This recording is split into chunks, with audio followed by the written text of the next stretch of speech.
สวัสดีครับมาชมแนวทางกันหน่อยเหมือนเดิมนะครับเนาะแนวทางของวันที่20วันนะครับเนาะผลงานเรานี่เนาะครับหน่วยพิเศษ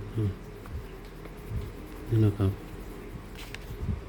86หน่วยปกติ28นะบ่มีเนาะเขามีแต่38 48นะครับ50บ่มีเนาะครับมันมีแต่57 56 59แล้วครับหน่วยนี่นะครับ38อยู่นี่นะครับหน่วย VIP กับหน่วยพิเศษเนาะเขานะครับเนาะเขา2หน่วยอีกแล้วเนาะครับเนาะ4-5วันเนาะ2หน่วยกันเขามา3วัน4วันเนาะครับเนาะก็ยังดีนะครับเนาะเขา2หน่วย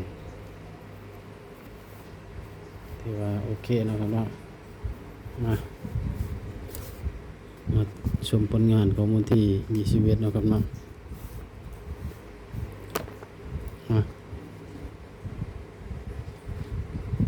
ส่วน1นะครับ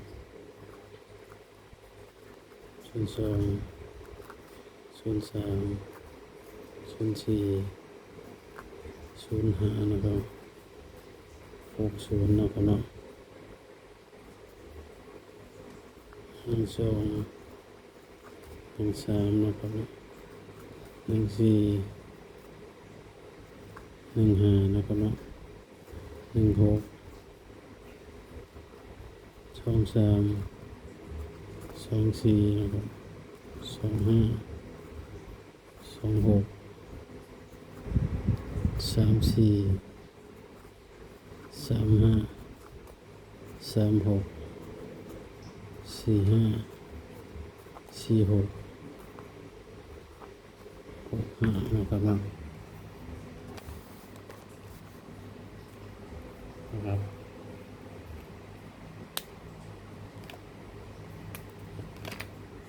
มา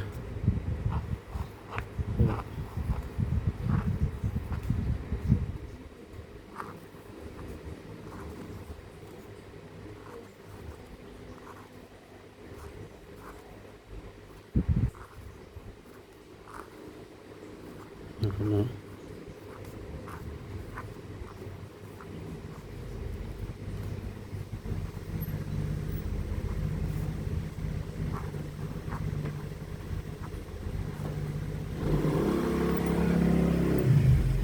มาฟังคำเตือนหน่อยว่า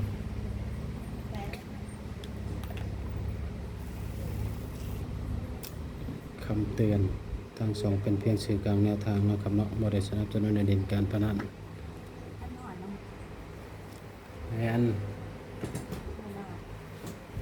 สร้างคลิปมาเพื่อความบันเทิงนะครับเนาะพิจารณาให้ดีก็นำไปใช้นะถ้าผิดพลาดประการใดก็ขออภัยนะครับเนาะสนับสนุนให้ดีสลากกินแบ่งรัฐบาลนะครับเนาะถ้าผิดพลาดประการใดนะครับเนาะพิจารณาให้ดีก็นำไปใช้ถ้าผิดพลาดประการใดก็ขออภัยนะครับเนาะฝากชมคลิปให้จบเลยเด้อครับพอได้สะสมชั่วโมงนะครับเนาะ